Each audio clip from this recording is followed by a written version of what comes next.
What is an elimination diet?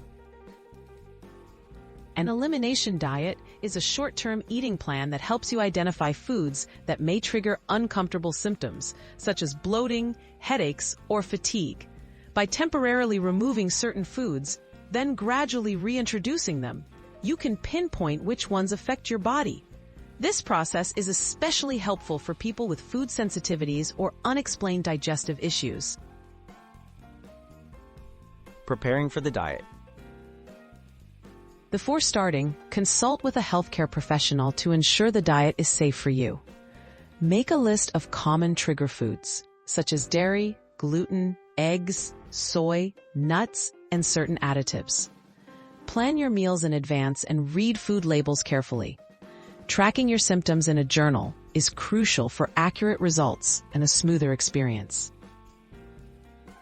The elimination phase. During this phase, remove all suspected trigger foods from your diet, usually for 2 to 6 weeks. Focus on eating simple, whole foods that are unlikely to cause reactions, like fruits, vegetables, lean meats, and gluten-free grains. Be mindful of hidden ingredients in processed foods. Monitor any changes in how you feel during this period. Reintroducing foods safely. After the elimination phase, reintroduce one food at a time every 3 to 5 days. Carefully watch for physical or emotional reactions and record any symptoms in your journal. Return to the elimination diet if you notice discomfort.